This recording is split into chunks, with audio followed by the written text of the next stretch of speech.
peace be upon you and God's mercy and blessings.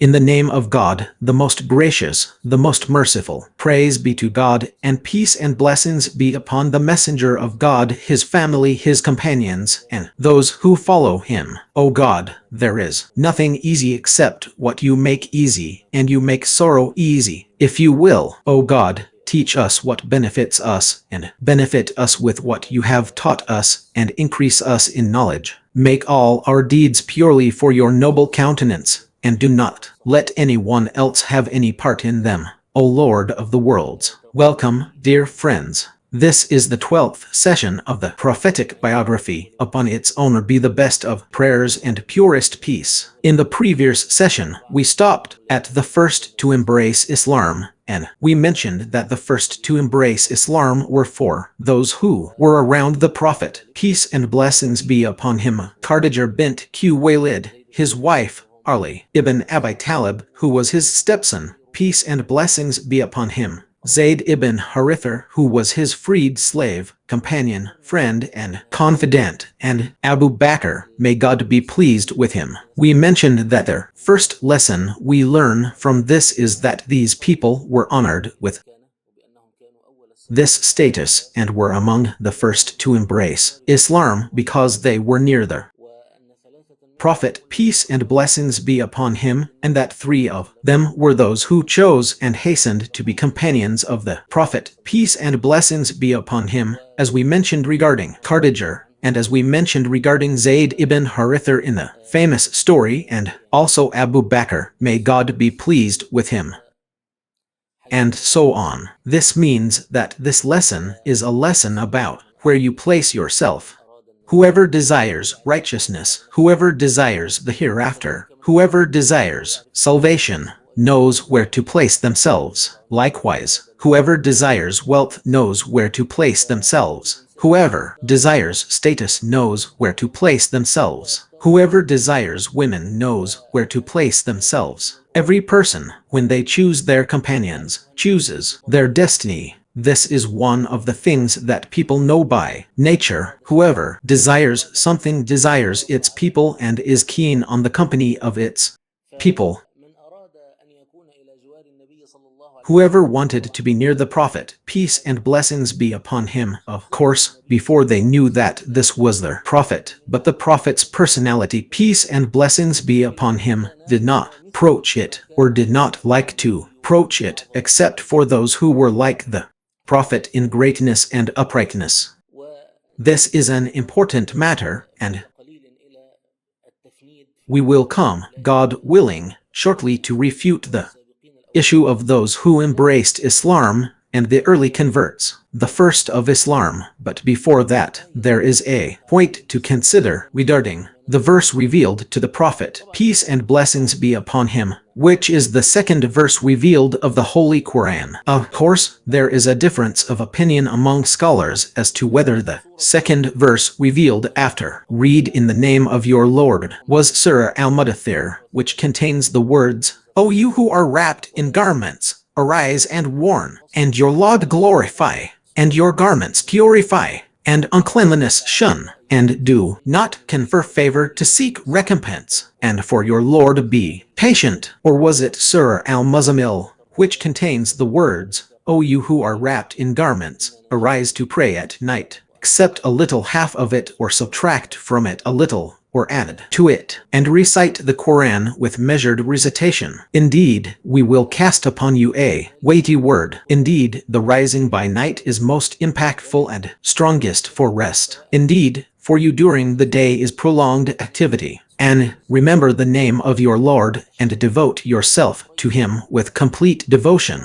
As is our custom in these gatherings, we will not delve into the matter of this difference of opinion. However, what we can learn, whether it was Surah Al-Mudaththir or Surah Al-Muzammil, is that the similarity in both cases is that God, blessed and exalted is he, changed the life of the Prophet, peace and blessings be upon him, until he said to Khadijah, may God be pleased with her, the time eating, drinking,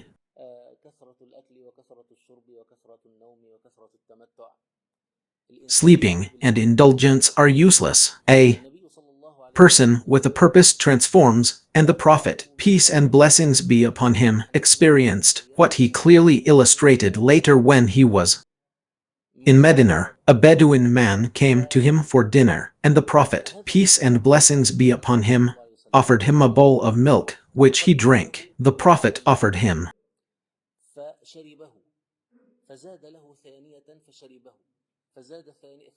another, which he drank, and then a third, which he drank, until he had consumed 7 bowls. When the man embraced Islam the following day, he dined again with the Prophet, peace and blessings be upon him, and the Prophet offered him another bowl of milk, which he drank.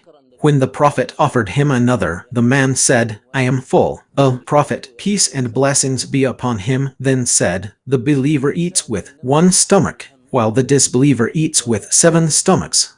When a person carries a purpose and is driven towards a message, reform, or a task, the greater the concern, the more it distracts him from the pleasures of this worldly life. And from this, you see that, if we look at the verses of Surah Al-Mudaththir means the one who is covered. O you who are covered, arise and warn. This is a crucial matter, and your Lord glorify worship, and your garments purify, because worship is your garments. Here, scholars have mentioned that its meaning may be interpreted as clothing, or it may be interpreted as the heart, meaning and your heart purify. Whatever it may be, man is faced with the task of purifying his body outwardly and inwardly, and shun defilement. This means shun falsehood, and do not confer favor to seek recompense. This means do not offer good deeds to seek recompense, and for your Lord be patient. This means that after all this, you will still find hardship and toil that compels you, or that you are obligated to endure, to be patient. So,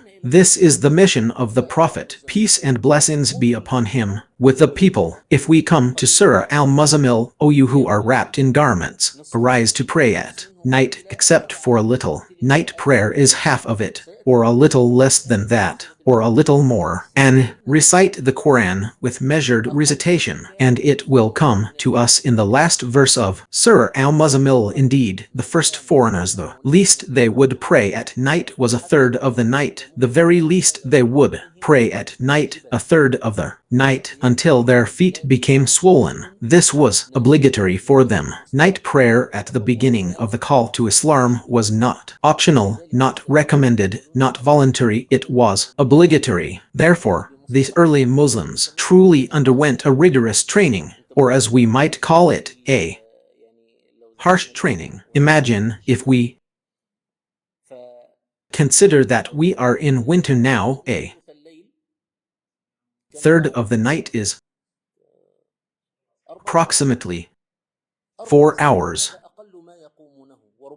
This is the minimum they would pray, and perhaps they would pray for 8 hours. Of course, this is an extent that none of us can reach, not even in Ramadan or at any other time. So imagine that people would pray the entire night like this, and this was the obligation revealed to them by God, the Blessed and Exalted, until He lightened it for them after a year. After a year, the lightening came and it made it optional, as in His saying, Indeed, your Lord knows that you stand in prayer almost 2/3 of the night, or half of it, or 1/3 of it, and so do a group of those with you. And remember God, you know that there will be among you those who are ill and others traveling throughout the land. They seek the bounty of God, and others fight in the cause of God. So recite what is easy for you of it, and establish prayer and give zakah. The Prophet, peace and blessings be upon him, in Surah Al-Muzammil, said that night prayer was obligatory for the Prophet and his companions, and it remained obligatory for the Prophet until he died. One of the Prophet's special privileges over his nation was that night prayer was obligatory for him. Indeed, the rising at night is more effective and more conducive to rest, are more capable of bearing this message. Indeed, we will cast upon you a weighty word, and Remember the name of your Lord and devote yourself to him with complete devotion. Lord of the East and the West, there is no deity except him. So take him as your guardian, and be patient over what they say and avoid them with gracious avoidance. The similarity between the two surahs is the command to be patient and that the Muslim, the Prophet, and his early companions were on missions either to prepare themselves spiritually and religiously, or to cultivate these morals with people. The work of the warner, the work of the messenger, the work of the warner requires strong morals, and it also requires strong morals with people, a strong foundation with people. Now, if we try to emulate or analyze the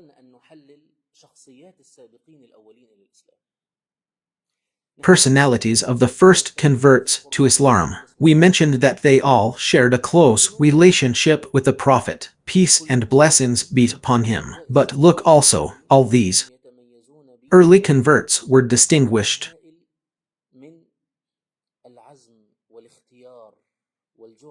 by an immense degree of determination, choice, courage, and independence. For example, Khadijah, may God be pleased with her, we know was a merchant, intelligent, and noble from Mecca, and she was the one who initiated marriage to the Prophet, peace and blessings be upon him, which was not very common among the Arabs. Now,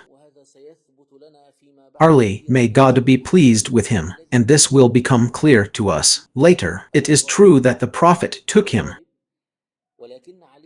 from his father, Abu Talib, but Ali, may God be pleased with him, as will become clear to us later, was also raised in the Prophet's household and possessed an immense degree of courage and independence, as we see, for example, in the situation of Abu Dihar's conversion to Islam, how he realized that Abu Dihar was a stranger and how he devised a plan to bring Abu Dihar to the Prophet, peace and blessings be upon him, without attracting attention. He had a keen sense of security, and this was when he was only 12 years old. Then the Prophet, peace and blessings be upon him, he left him in his bed, fulfilled his obligations, and walked to Medina. Our master Ali would have many heroic deeds. Said ibn Haritha, the issue of choice, independence and courage is very evident in him. This is evident when he chose the Prophet, peace and blessings be upon him, to be a slave with the Prophet, peace and blessings be upon him, rather than return to his family, his father and uncle, and be free among them. Abu Bakr al-Siddiq, may God be pleased with him. Abu Bakr, our master Abu Bakr, this is a monumental figure. Standing before our master Abu Bakr is an experience one can never tire of. Our master Abu Bakr, my friends, if we were to try to break him down into the modern terms we use, our master Abu Bakr was like 5 ministries combined, or 5 major institutions combined. Let's take them one by one. Our master Abu Bakr was a merchant. Yes, a merchant. This is a financial institution. He was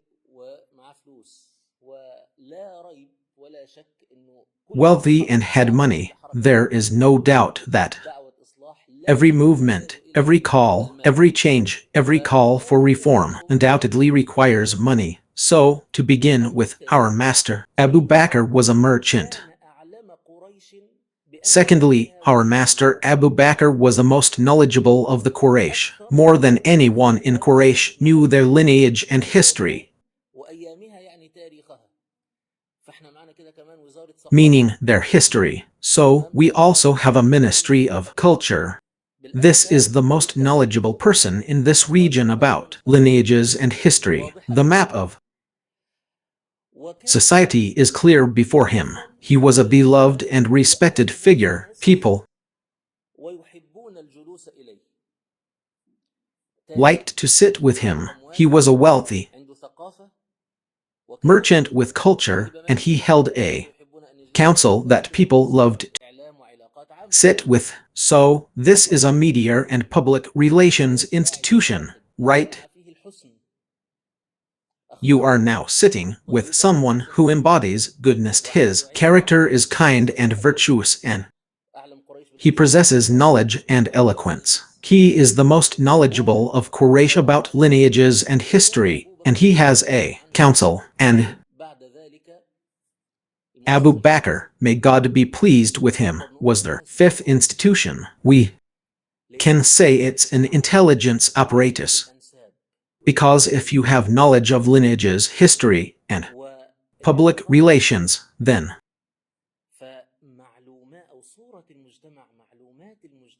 the information or picture of society, the map of society, becomes clear before you. This is the kind of man you need. Every call is to find someone who knows the society, knows its people, knows the histories of the families, knows their relationships, knows their conflicts, knows their problems, and knows their entrances. And above all this, he was beloved by people who were drawn to him and accepted him. And above all this, he traded with him.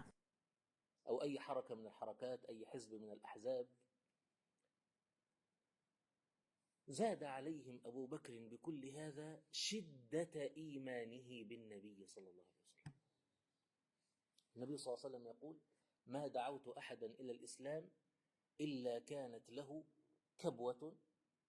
Bringing in money. This is the best thing any movement, any party, or any group could need. Abu Bakr surpassed them all in this, his faith in the Prophet, peace and blessings be upon him, being so strong. The Prophet, peace and blessings be upon him, said, I never invited anyone to Islam without them stumbling, hesitating, and considering. So what more could any movement, or party ask for in a person than our master Abu Bakr? Therefore, Abu Bakr, may God be pleased with him, the day after his conversion to Islam, brought 5 of the 10 promised paradise. We are a man who understood the situation, who knew who could be invited to Islam. So, the next day he brought 5 Uthman ibn Affan, Abd al-Rahman ibn Orf, Talha ibn Ubaid al-Ar, Zubair ibn al-Awam, and Sard ibn Abi Waqqas, 5 of the 10 promised paradise in the scales of our master Abu Bakr. Therefore, Abu Bakr, may God be pleased with him, was the greatest of the nation in faith, and no matter what you do, you will never reach the level of any of the Prophet's companions. The Prophet, peace and blessings be upon him, said, by God, if one of you were to spend the equivalent of Mount Uhud in gold, he would not reach the level of even a handful of one of them, nor half of that. This is just one of the companions. For example, in Egypt, the good deeds of the people of Egypt are weighed down by the deeds of our master Amr ibn al-As and the army of conquest. So how can anyone from Egypt attain the faith of Amr ibn al-As? He is, in fact, only a part of it, a branch of his good deeds. So, now, when you talk about Abu Bakr and the 5 companions of the Prophet's era who were promised paradise, one of the most significant failures that accompanied the experiences of Islamic movements is their lack of someone like Abu Bakr, whether as an individual or a group. This is a well-known and consistent fact. Moreover, the Islamic movement or experiment lacks an intelligence apparatus or information system. Therefore, these movements were attacked from within. If we use this analogy now, imagine 2 boxers, one with his eyes closed and the other with his eyes open. Who will win? That's a good point. Imagine if the big boxer had his eyes closed and the weak boxer had his eyes open. Who would win? The weak one with his eyes open, right? What would the situation be if the weak one had his eyes closed? This is our fate in this life, what we see now. This means the fate of the nation we are in. It is a battle between the nations of disbelief, armed with intelligence agencies, research and study centers, and the work of Orientalists, and the weak nation that knows. In our current state, of course, later on, perhaps I will tell you about the الذي بذله المستشرقون وبذله الجواد enormous effort exerted by Orientalists and أمتنا ويعني spies to learn about our nation's entrances, its jungles, and its paths, and how these people يعني كثير من هؤلاء الجواد sacrificed their lives. Sometimes, many of these spies drowned in the lakes of Africa and contracted flies that were present in those jungles and were killed by bandits in the Arabian Peninsula, but it was through this effort that they were able to draw maps and learn about families. And who, among you, for example, has opened a book like the Arabian Peninsula in British documents? I want an example, and you'll see how the agents of the British Empire at that time classified the personalities of the leaders of this tribe and this man, what he liked, what he disliked, how to approach him, who could be won over with money, who could be won over with prestige, who could be won over simply by submission and feigning submission. This is a digression, but I wanted to say that it's very common, and hardly anyone I've seen notices that the personality of our master Abu Bakr embodied all these institutions. He was a wealthy man, and that's why the Prophet, peace and blessings be upon him, said, "No wealth has benefited me as much as the wealth of Abu Bakr." He was a man of wealth, knowledge. He was the most knowledgeable of the Quraysh about their lineages and their history. He had a welcoming and popular council that people frequented, and he had connections, as we mentioned. The map is clear. The social map is clear. Beautiful. Our master Abu Bakr, may God be pleased with him, brought these 5 men from among the 10 promised paradise. At the same time, while we're talking about the first to embrace Islam,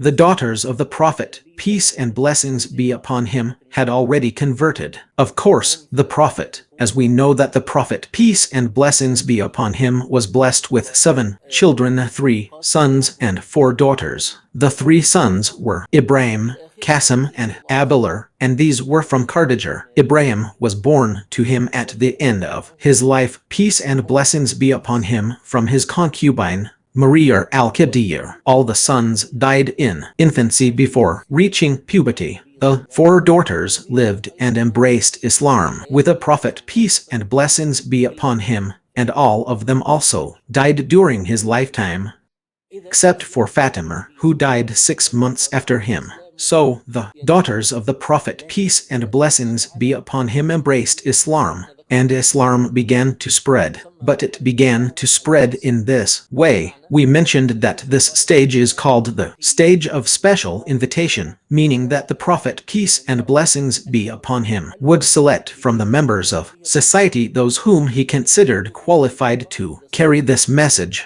In other words, during this period, if we use modern terminology, the Prophet had a team. This is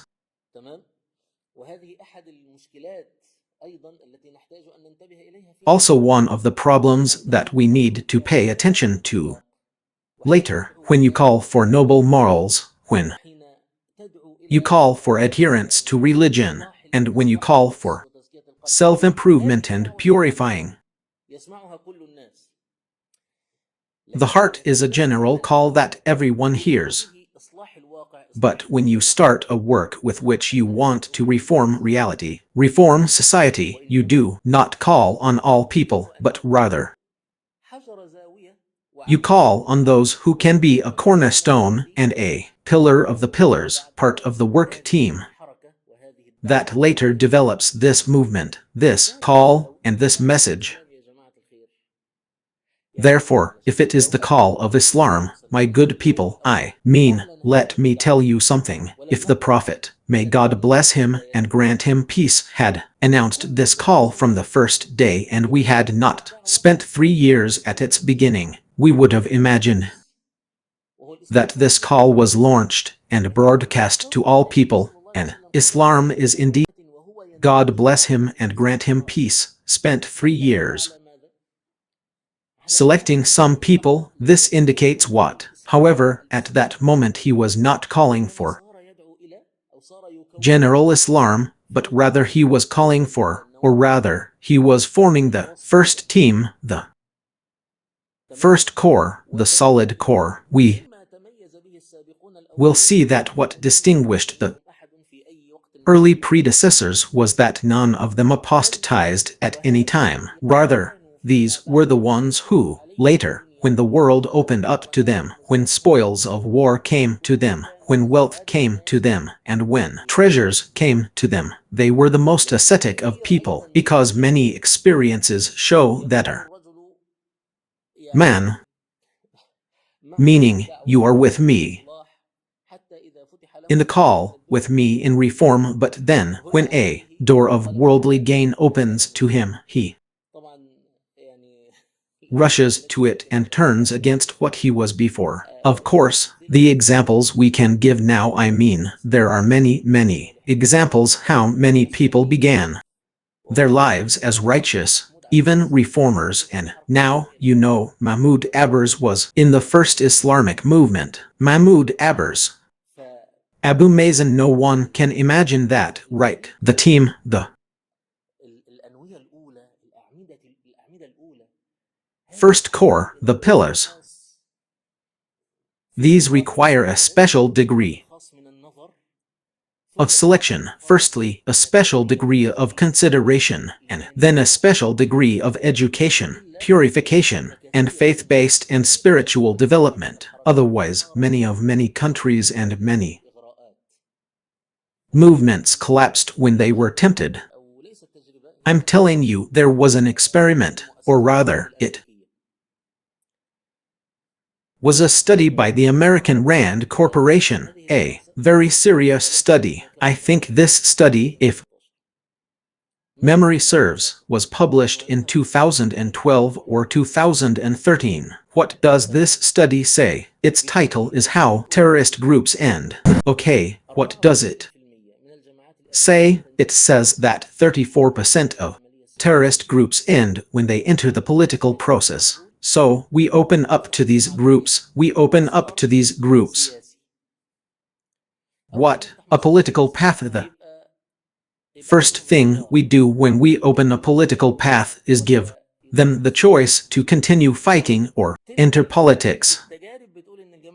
A third of the time, experience shows that when these groups are given a political path, they dissolve into the political process and can be controlled and negotiated with. The second third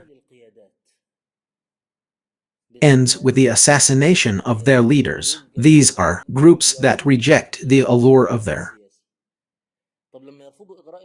political approach. So, when they reject the allure of the political approach, the method which they have tested since World War II, about 50 years ago, is how these movements ended, both Muslim and non-Muslim. By the way, I'm not talking about Islamic movements here. I'm talking about resistance movements worldwide.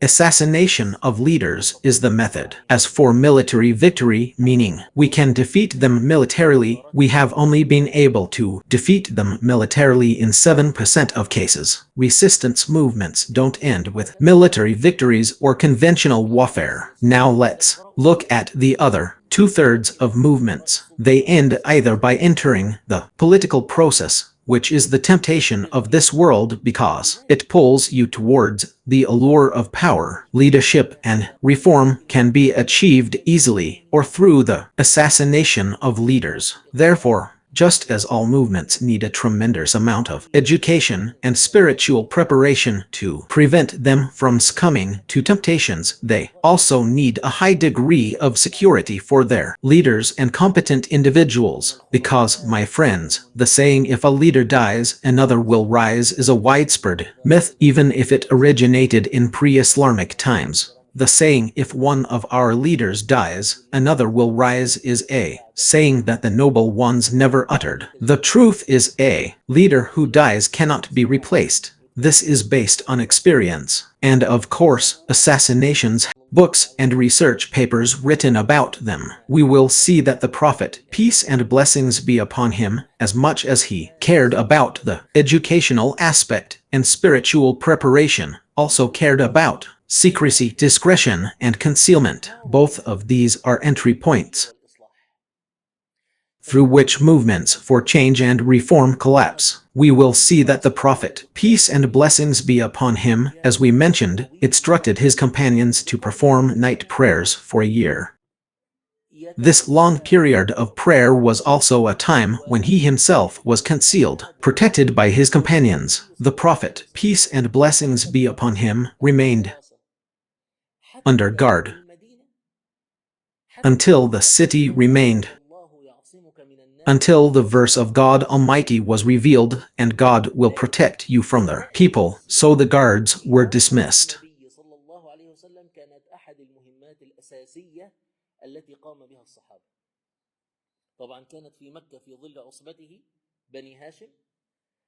However, we will discuss in the biography that the Prophet's protection, peace and blessings be upon him, was one of the essential tasks undertaken by the companions. Of course, this was in Mecca under the protection of his clan, Banu Hashim. Despite this, the Prophet, peace and blessings be upon him, said, and we will discuss this in future sessions, God willing, I have been harmed for the sake of God in a way that no one else has been harmed, and I have been frightened for the sake of God in a way that no one else has been frightened, and I had no food except a little that Bill would hide under his armpit. We will discuss the Prophet's benefit from the clan of Banu Hashim, God willing, and this benefit extended throughout the Meccan period. But what I want to point out here are the pillars upon which the Islamic call was built. As our Sheikh Hazem Abu Ismail, may God preserve him and his family, says, we must understand that the Prophet's biography and the biographies of his companions were not the biographies of dervishes. Sheikh Hazem says, our perception of the Prophet is missing a crucial aspect. We imagine the Prophet as simply a kind, forgiving, cheerful, laughing, merciful, gentle, and eloquent person.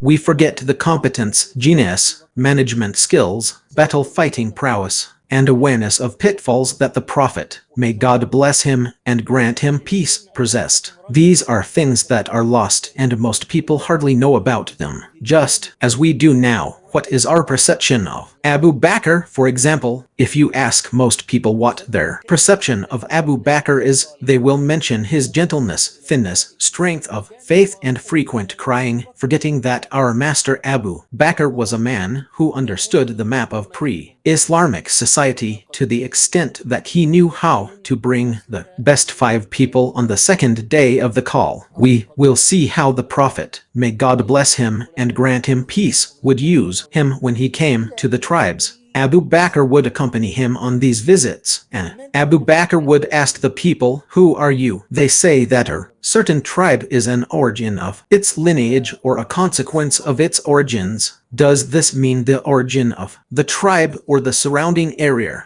So, from the sons of so-and-so, or the sons of so-and-so, or the sons of so-and-so, or so on, until one knows how to assess the benefit of these people to the cause. Welcome, Professor. When the Prophet, peace and blessings be upon him, established the call to Islam, or when he began the call, he did not begin it as a simple preacher calling for good morals and noble character, but rather as a statesman, a politician, administrator, and a very competent man. Okay, we said that in the following days, Muslims began to come, and among the first to embrace Islam was our master Abu Salamah ibn Abd al-Assad. I mentioned our master Abu Salamah before that. Who remembers our master Abu Salamah ibn Abd al-Assad? He was our Prophet's, peace and blessings be upon him, foster brother. We said that the first woman to nurse the Prophet, peace and blessings be upon him,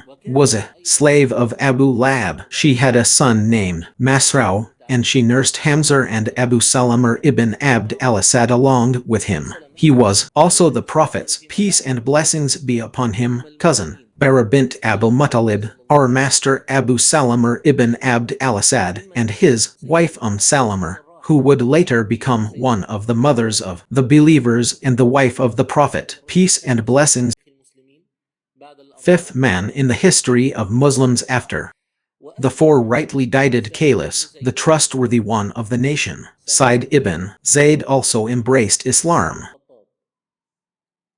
Sa'id ibn Zayd was the cousin of Umar ibn al-Khattab and the husband of his sister Fatima bint al-Khattab. These were the men whom Umar heard whispering the Quran when he embraced Islam.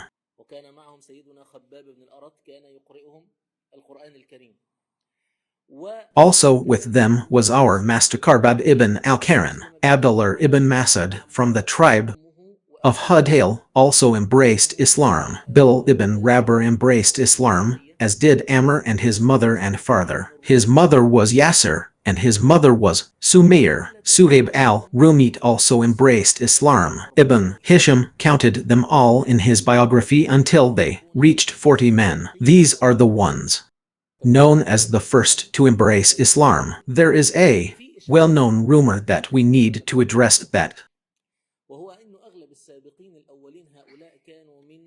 most of these first to embrace Islam were from the claim that slaves, the weak, and those held captive is false, is untrue. The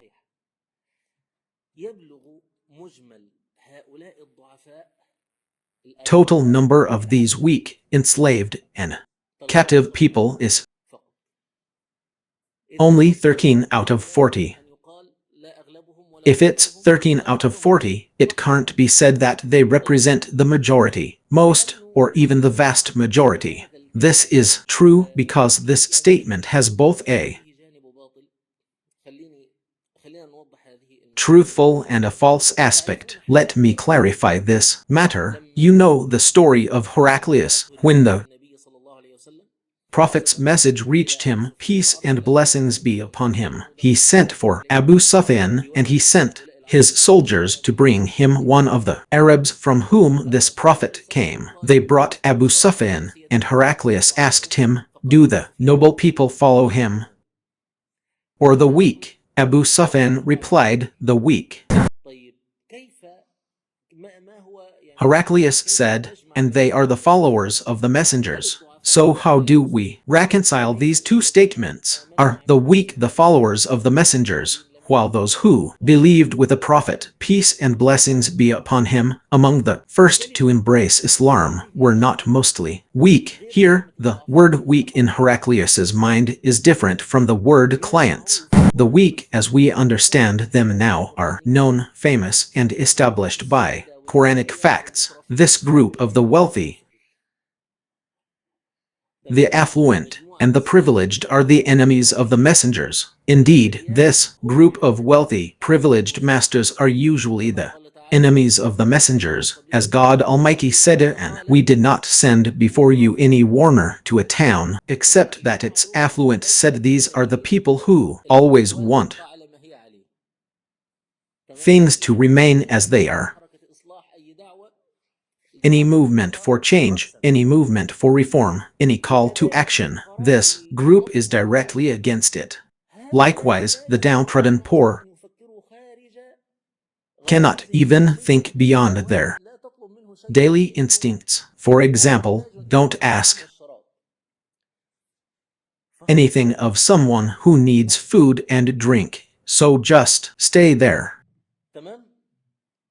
Those who believed with the Prophet, peace and blessings be upon him, were not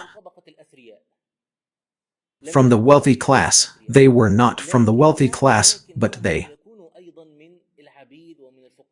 were also not slaves, poor, or bondsmen, because we will find among the first to embrace Islam people from prominent families. We will find, for example, our master Uthman ibn Affan, and this man from the Banu Umayr, Abu Salamah ibn Abd al-Asad, whom we mentioned. This man was from Banu Makhzum. Banu Makhzum included al-Walid ibn al-Mughir and Abu Jarl, meaning the group that rivaled Banu Hashim. We will also find among them Uthman ibn Madan, and Uthman ibn Madan was from Banu Jumar, and they were also a large group. We will also find among those who embraced Islam at the beginning. Some names have escaped me now, but I will remember them. In short, we will find Musab ibn Umair, wealthy, and we will come later to explain this because our master Musab ibn Umair was a young man in Quraysh, a young man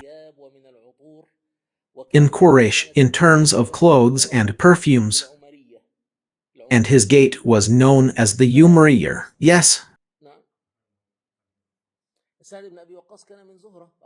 Sa'd ibn Abi Waqqas was from Zuhr, and Abd al-Rahman ibn Awf was also from Zuhr. These are also large tribes, and Abu Hudhayfah ibn Utbah ibn Rabi'ah was from Banu Abd Shams. So these were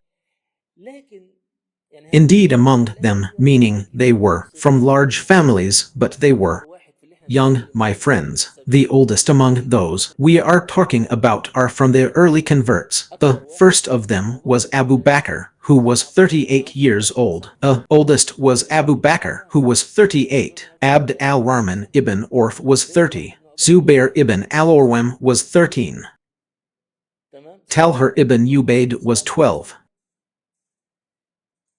Sa'd ibn Abi Waqqas was 17, so it's true that these men cannot be considered wealthy or privileged. From the perspective of the privileged, they might be considered weak, but in reality they were not from poor or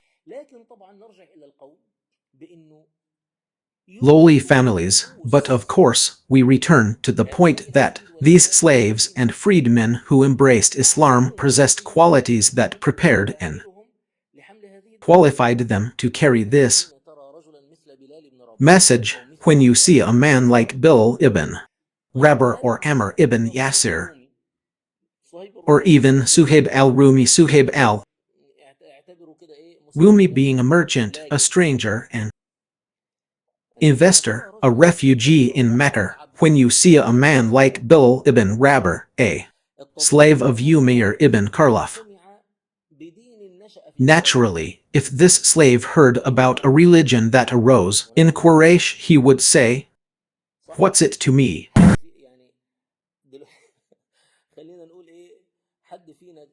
Let's say, what do we as people in Turkey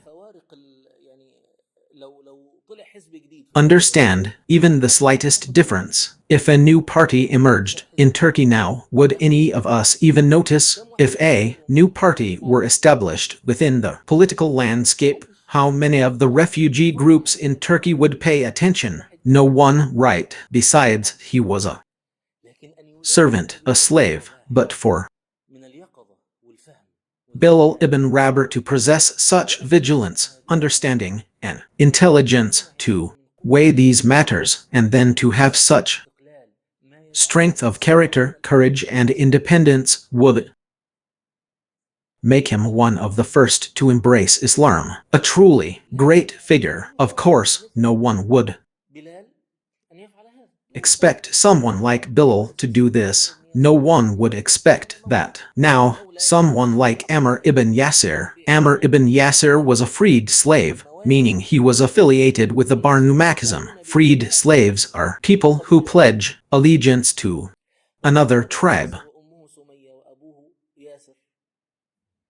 Ammar ibn Yasir's mother was Sumayyah and his father was Yasir. What makes these people among the first to embrace Islam? What brought them into conflict with the Quraysh?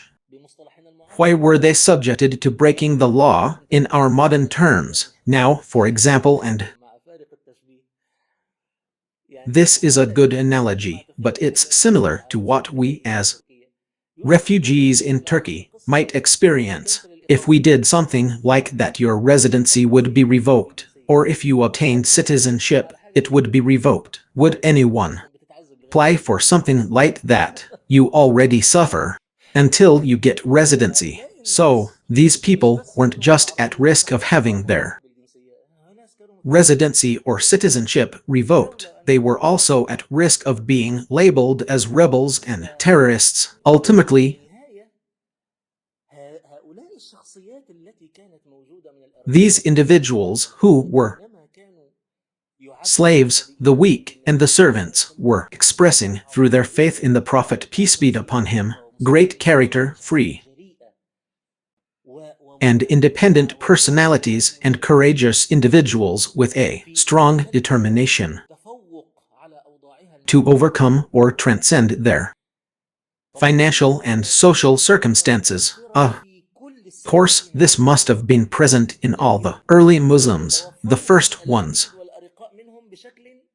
but they are available in slaves and servants among them in a higher degree. For example, you are a man like our master Uthman bin Affan from the Banu Umayyah from the Banu Abd Shams. Well, our master Uthman, it is known that the Banu Hashim, now if you imagine the state of the pre-Islamic era and try to imagine that you are in the society of Quraysh, the state of the pre-Islamic era, families in it compete for virtues and compete for leadership, and we said that the Arabs were not subject to a leader. So what was a rule among them? A coalition government, a government of families, maintains this balance, wards off disgrace, and attracts honor through its noble deeds. The famous saying of Abu Jarls, we and the Banu Abd Manaf competed for honor. They fed, so we fed. They gave drink, so we gave drink, until our ranks were aligned and we were a race of infidels. They said, a prophet has arisen among us. How can that be for us? Well, this is the mentality of Abu Jahl, the natural mentality present in Mecca. Someone like Uthman ibn Affan from the Banu Umayyah, with much conflict, rivalry, and competition between them and the Banu Hashim. What would compel him to submit to a man from the Banu Hashim? It is in the nature of the early pioneers, the nature of the foremost, the nature of the founders, that they possess the ability to be selfless and independent and to have the determination to implement what they are convinced is right.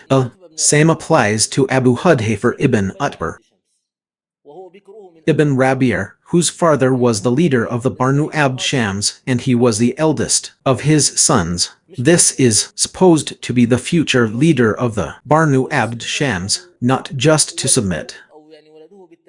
And he takes with him his son, or rather his adopted son, Salim, the freed slave of Abu Hudhayfah. To emphasize the bond between them, he frees him, adopts him, and makes him his own son. So, you must look at this man, at this great personality inherent in Abu Hudhayfah. And of course, my friends, all these early Muslims faced tremendous situations. Praise be to God who spared us from their trials. I mean, someone like Abu Hudhayfah, his father, brother, and uncle died before his eyes at Badr. It is truly a terrible thing indeed, for a person to be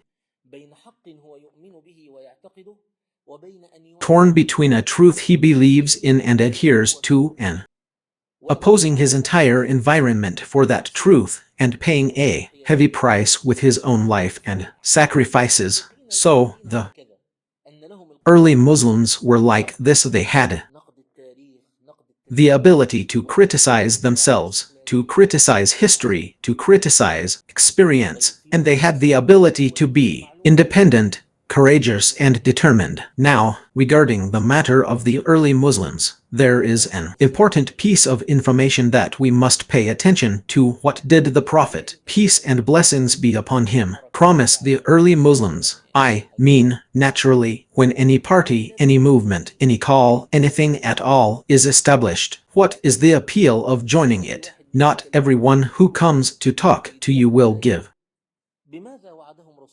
you advantages. What did the messenger of God, may God bless him and grant him peace, promise them? In paradise, it's not enough that each person will relinquish their current situation or face the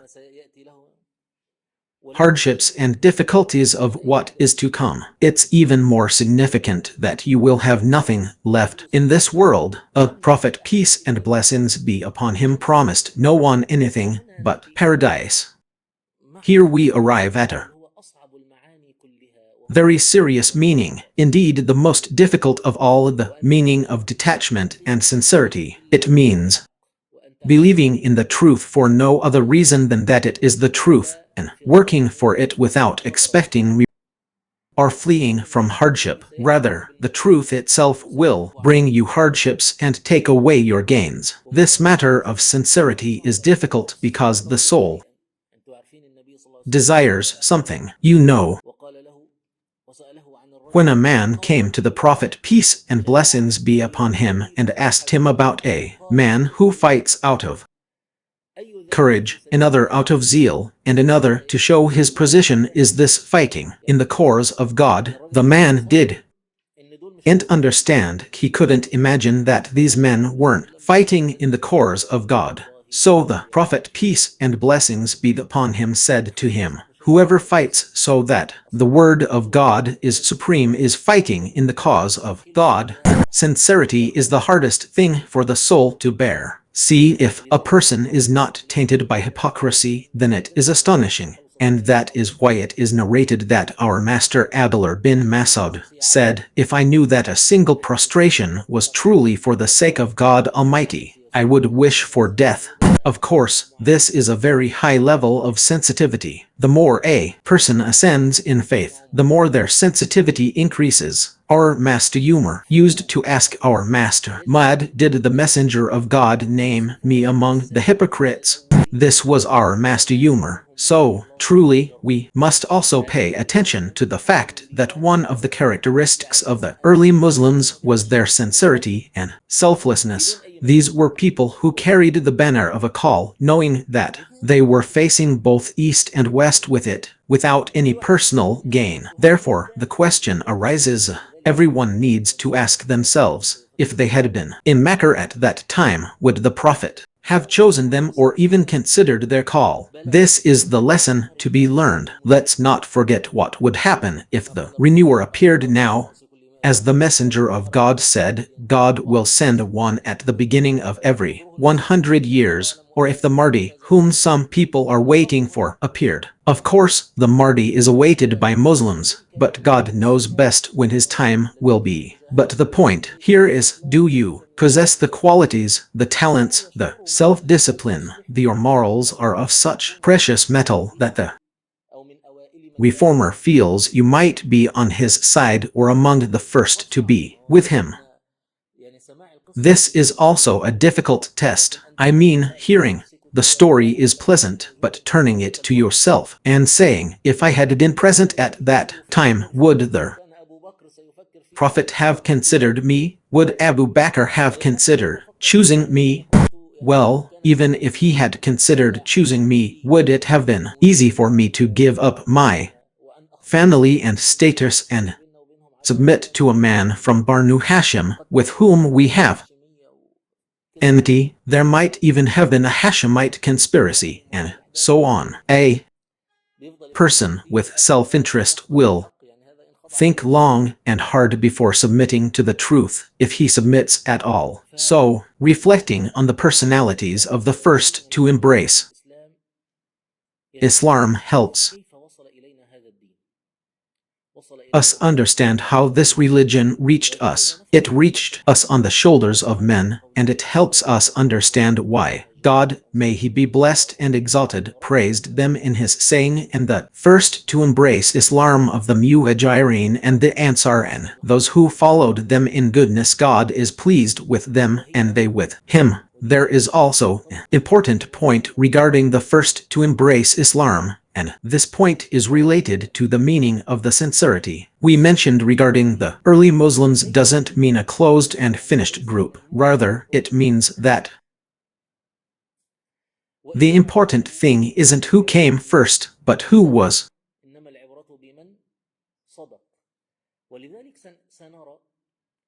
sincere. Therefore, we will see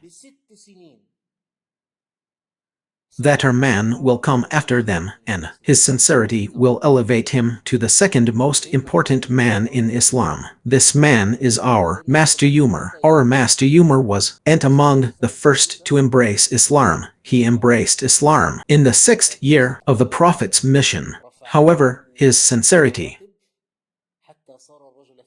raised him to these ranks until he became the second most important man in Islam after our master Abu Bakr. God Almighty tells us about his close servant سيظل بيننا From the later generations, there will always be those among us who rise through their deeds to the rank of the close ones. So, the important thing isn't always who came first, but who was sincere. This is an important matter, even if we didn't live during the time of the Prophet. Even if we didn't know anything about these early Muslims, it is possible, through striving against our own desires, through this preparation, this training, and this determination, to attain something of that. Another important point regarding the early Muslims, which is also related to sincerity, is that some of them never held any leadership positions. The state of the Muslims, meaning our master Bilal ibn Rabah, is the greatest example of breaking free from all human constraints of poverty, slavery, and even torture. He held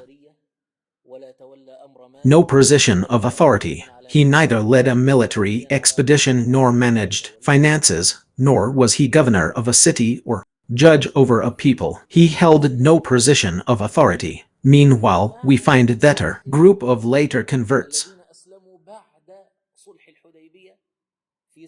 who embraced Islam after the Treaty of Hudaybiyah in the 7th year of the Hijra, that is, 20 years from the moment we are speaking. As soon as they converted, assumed command of a military expedition or an army like our masters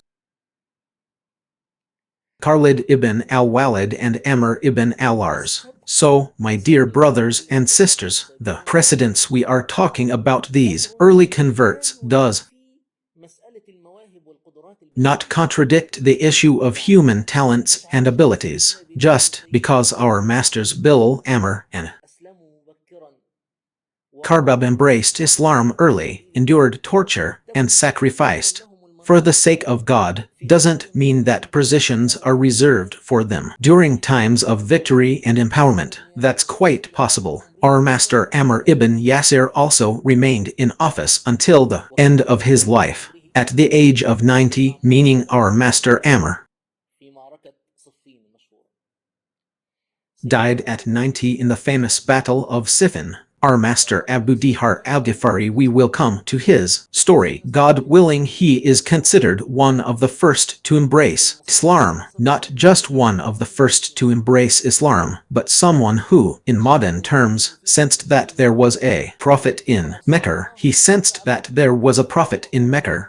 So he sent his brother to investigate. His brother returned with an answer that did not satisfy him. So he took himself and his family and traveled to the Prophet, peace and blessings be upon him. He waited patiently for an opportunity to meet him. God willing, we will talk about the story of his conversion to Islam until he finally met the Prophet during a time of secrecy and concealment. He listened to the Prophet and embraced Islam. He then openly recited the Quran to the Quraysh in their gathering place, and they beat him to death. He returned to his tribe, Gifar, and half of the tribe embraced Islam. The Prophet told him, "Stay with your people until you hear about me. If you hear about me, then come to me," meaning, when the migration Hira takes place, come to me in Medina. Abu Dihar, the powerful and gifted preacher, is the one at whose hands people embraced Islam in just one meeting, meaning, in just one meeting with the Prophet, they embraced Islam. Half the tribe was under his command, and as I'm telling you, he possessed the courage, initiative, sacrifice, and bravery to hear about the Prophet and come to him. Abu Dihar did all this when he said to the Prophet, peace and blessings be upon him, "Appoint me, O Messenger of God." The Prophet replied, "You are weak, and it will be a disgrace on the day of resurrection." These were the first to embrace Islam. If they hadn't possessed such a very, very, very high degree of sincerity, they could not have been among the first to embrace Islam. Secondly, the Prophet's leadership, competence, and policies did not grant positions of power and leadership to everyone who had suffered, sacrificed, or been among the first to embrace ولذلك ذكرت لكم أن سيدنا عمرو بن العاص سيدنا خالد بن الوليد تولوا Islam, such matters were determined after the state had been established. The issue is related to the talent, abilities, and potential of each individual. That's why I mentioned to you that Amr ibn al-As and Khalid ibn al-Walid assumed command of armies months after their conversion to Islam due to their competence. However, in the end, neither Amr ibn al-As nor Khalid Ibn al-Walid reached the same level of precedence as Bilal ibn Rabah. For Abu Dihar and Amr, the ranks of precedence are fundamentally otherworldly ranks, not worldly gains and positions. I hope this is clear. Now, if we trace these early Muslims, we will find that they were spread throughout all the clans of Quraysh. We find Abu Bakr from Taym, Uthman from Banu Umayr, from Banu Abd Shams, Ali from Banu Hashim, Suhaib from outside Mecca, from the Romans, Bilal, an Abyssinian from outside the Arabs, Amr. Abu Hudhayfar we mentioned he was from Banu Abd Shams. Abu Hudhayfar ibn Utbah ibn Rabi' ibn Abd Shams, Abdullah ibn Masud from outside Quraysh, from Huzil, and Sard ibn Abi Waqqas from Zuhr. So, the early Muslims were not truly from one tribe or one family. This is the first thing that negates the notion that Islam is a tribal, clan-based, or familial call. Rather, their presence outside Quraysh negates the notion that Islam is a call to tribalism, Qurayshiyr. And of course this may seem like simple information now, but if we go back 30, 40 or 50 years to the days of the greatness of Arab nationalism, this information was important and significant because we live in the 60s, the era of nationalism. Perhaps our sheikhs here understood it. The era of Arab nationalism. What does this era of Arab nationalism say? He says that Abu Jahl and Abu Lahab are closer to us than Salman the Persian, Suaid the Roman, and Bil the Abyssinian. Islam is the religion of the Arabs, and Islam is an expression of the aspirations of the Arabs. Their poet recited, "Grant me a feast that makes the Arabs a nation, and carry my body according to the religion of Abraham." Meaning, Abraham said, "Peace be upon the disbelief that unites us, and welcome to hell after that." Meaning, the group were disbelievers, and the slogan of the Ba'ath Party was, "I believe in the Ba'ath as a Lord who has no partner, and in Arabism as a religion that has no equal." Disbelief, very terrible disbelief. So, these were among the things that were answered, or rather, what was shown to be the corruption of their idea, is that Islam, of course, we have Salman the Persian, the Prophet, may God bless him and grant him peace, said about him, "Salman is one of us, the family of the Prophet." And Abu Lahab is true of what God, may he be blessed and exalted, said about him, "He is not of your family, he is one whose deeds are not righteous." Who is God, may he be blessed and exalted, speaking about in this verse. Our master Noah said, "My Lord, indeed my son is of my family, and indeed your promise is true, and you are the most just of judges." He said, "O Noah, indeed he is not of your family, indeed he is of unrighteous conduct." This, my good people, is not an easy matter, but unfortunately we do not understand it now as we should understand it. The people, the family, the clan, and the tribe at that time were not just lukewarm relationships, like the relationships we have now. These people were an identity, they were a nationality, they were a passport, they were a residence. A person's existence was such that if his people disowned him, he no longer existed. God is the greatest. God is the greatest. Well, if this is the matter, we will complete it, God willing. In the next session, we ask God, the blessed and exalted, to teach us what benefits us, to benefit us with what he has taught us, and to increase us in knowledge.